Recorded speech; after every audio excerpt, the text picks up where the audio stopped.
sahabat-sahabat Persatuan Pencinta Bonsai Indonesia. Semoga teman-teman semua di bulan yang baru ini, di Februari ini, dalam keadaan sehat. Dan kita kembali lagi dalam channel Bonsai Jambi. Nah, di video kali ini saya akan berbagi tips dan trik memilih atau melanjutkan program bonsai dari nol yang ada sebelumnya di video saya, yang kita potong bonsai ini yang awalnya lumayan tinggi dan kita program dari awal. Nah, sesudah program pembentukan bahan dari awal, tentunya kita akan membentuk yang pertama, yaitu gerak dasar. Nah, di sini kan tunasnya boleh dibilang sangat banyak sekali. Nah, jadi teman-teman jangan bingung dalam pemilihan tunas ini apakah dipakai semua atau beberapa bagian saja. Nah, sebelum kita memotong bagian-bagian yang tidak terpakai atau tunas-tunas yang tidak terpakai, perlu kita ingat sebelumnya teman-teman. Jadi dari gerak batang pertama si pohon ini maunya seperti apa. Nah, itu dulu yang harus kita cari tahu. Nah, jadi pertama kali kemarin kan gerak batang pohon ini kan boleh dibilang formal, sedikit formal, namun dia agak condong ke sebelah sini. Nah, ke sebelah sini. Jadi kemungkinan besar topnya akan ada agak menjorok ke sebelah sana. Nah, jadi kita balas ke sebelah sana, namun tidak terlalu jauh jaraknya. Nah, jadi di sini pertama kali yang kita tentukan sesudah membuat bongkolan dari nol, yaitu mengambil tunas untuk gerak dasar. Nah, sebelumnya akar di sini tidak saya otak-atik terlebih dahulu. Mengapa? Karena untuk mengotak-atik akar ini kurang lebih memerlukan waktu selama kurang lebih setengah tahun, supaya akarnya juga cukup besar dan cukup kuat, baru kita olah bagian kakinya. Karena ini jangan dulu, karena kita belum berani ya teman-teman. Oke, kita pilih dulu tunas-tunas yang ingin kita pakai sebagai pembentukan gerak dasar. Oke teman-teman, let's check this out. Nah, tunas-tunas yang pertama kali yang tidak terpakai ya tentunya yang di pangkal sekali ini ya teman-teman. Yang ini kita buang saja. Nah, ini tunas-tunas pengganggu untuk penunjang pertumbuhan saja. Nah, ini tidak dipakai karena terlalu ke bawah, karena posisinya ada di bongkol atau di kaki akar pohon itu. Jangan sayang untuk dibuang ya teman-teman ya. Nah, seperti ini. Kita buang dulu yang tidak terpakai. Oke. Sebelum dipotong, kita harus menentukan sisi yang ingin kita tampilkan terlebih dahulu. Nah, kebetulan ini sisi yang ingin saya tampilkan di depan, karena dari segi tekstur kaki dan pondasinya lebih ganteng atau lebih gagah dari depan sebelah sini. Oke, karena ini depan, nah ini kan ada satu gerombolan tunas nih di bagian sini. Nah, di bagian sini berkemungkinan tidak dipakai. Mengapa? Kalau ini dipakai, itu bisa menutupi si gerak batang ini, karena pohon ini kemungkinan jadinya semal nanti. Kemungkinan kalau ini kita pakai, pohonnya jadi nggak kelihatan gerak dasarnya. Ini kita buang aja teman-teman ya. Nah, jadi mau pohon ini small, medium, ataupun large, itu jangan terlalu dipaksakan ya teman-teman. Itu nanti akan jadi dengan sendirinya. Jadi jangan khawatir.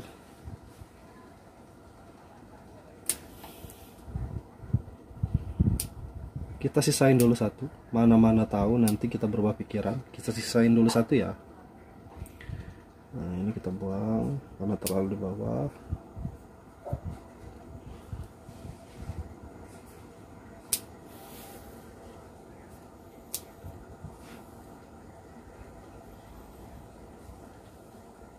Nah, oke teman-teman, ini contohnya di sini ada 3 tunas besar. Ini kita harus pilih salah satu. Kriterianya kalau saya sih menentukan yang dipilih dari 3 ini itu jarak tunas yang pertama. Karena ini pohonnya nanti kemungkinan small, kita cari yang tidak terlalu rapat dengan batang jarak tunasnya. Ini kan jarak tunasnya berbeda, ada yang pendek, ada yang lumayan panjang. Jadi kita pilih yang tidak terlalu pendek, supaya dia tidak terlalu kaku nanti geraknya. Kita pilih yang lumayan agak panjang.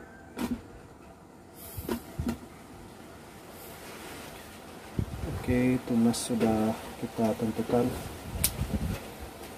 Satu tunas ya dipakai. Nah, yang belakang kalau saya bilang ini nggak perlu dipakai lagi, karena tunas di belakang ini seperti ini tidak perlu lagi. Ini kita buang saja dulu.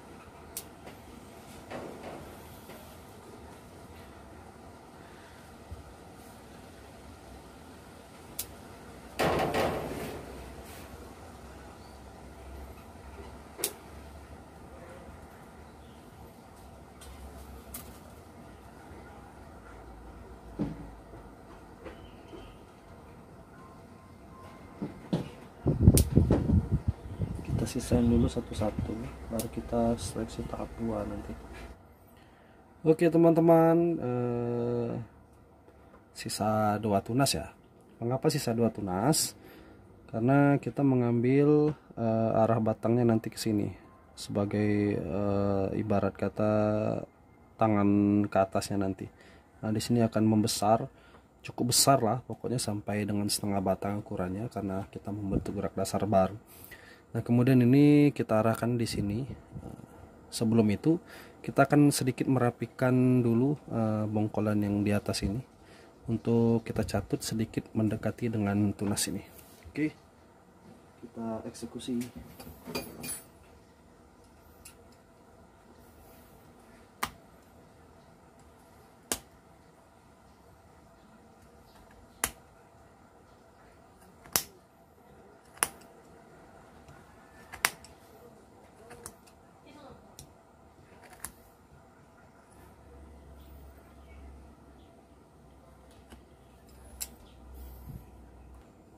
Oke teman-teman, sedikit kita muluskan ya, kita haluskan permukaan bekas catok biar timbul kesan rapi lah. Tujuannya nggak ada, namun kalau nanti pas kulitnya tumbuh dia akan langsung mengikuti gerak dari serutak kita ini, biar rapi aja teman-teman ya.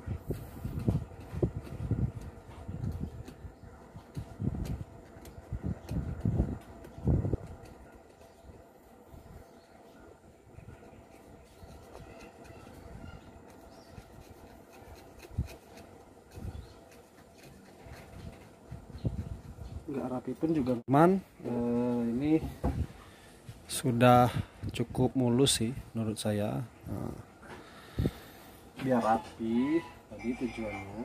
Nah, di sini kita sudah mendapatkan permukaan yang enak, jadi pas kambiumnya tumbuh nanti dia akan langsung mengikuti pola serutan dari batang kita. Pisaunya kecil aja gitu. Nah, tahap akhir, sentuhan akhir, kan biasa orang menggunakan salep kambium warna orange. Kalau saya pakai yang murahan aja, TB atau tutup batang dari petani getah karet. Nah, ini manfaatnya sih sama, supaya pertama tidak busuk permukaan dari si batang ini, kemudian kambium lebih cepat. Dia baunya kayak oli. Kalau beli di toko tani itu sebut aja TB untuk petani karet. Jadi petani karet menggunakan ini juga teman-teman. Dia menggunakan ini untuk menutup kulit yang sudah digerus atau diserutnya, supaya lebih cepat pertumbuhan kulitnya.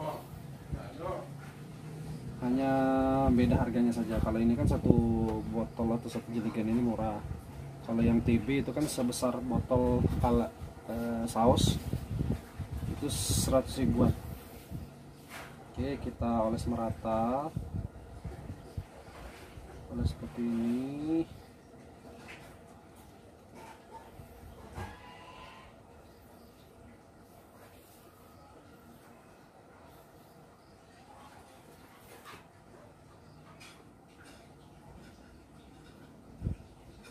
Kita lagi sip.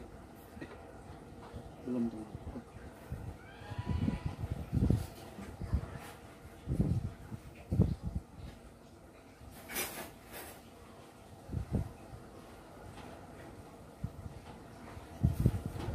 Sip, piring selesai. Nah, beginilah jadi penampakannya. jadi lebih pendek ya teman-teman. Nah, nanti akarnya di bagian video selanjutnya kita akan terus memberikan update mengenai perkembangan program bonsai dari nol ini. Nah, jadi ini kurang lebih berapa 1 tahunan lah pembesaran dari si batang ini, si dahan ini sampai hampir mengimang batang. Nanti kita akan memberikan progres selanjutnya untuk proses belah akar. Jadi belah akar di sini kan ini besar nih, akan kita bentuk supaya dia menjadi lebih proporsional. Oke, tetap pantau terus ya teman-teman channel ini biar kita sama-sama belajar mengenai program bonsai dari nol. Jadi kita buat betul, rancang betul, walaupun memang bahannya tidak mewah, akan kita buat semaksimal mungkin dengan finishing yang akan saya terus berikan di channel YouTube Bonsai Jambi. Jadi terima kasih, semoga bermanfaat untuk teman-teman. Silahkan mencoba di rumah dan jangan lupa untuk selalu berbagi ilmu atau berbagi dengan teman-teman sesama pecinta bonsai. Maju terus PPBI Jambi, PPBI Nusantara. Jangan lupa like, comment, and share. Terima kasih.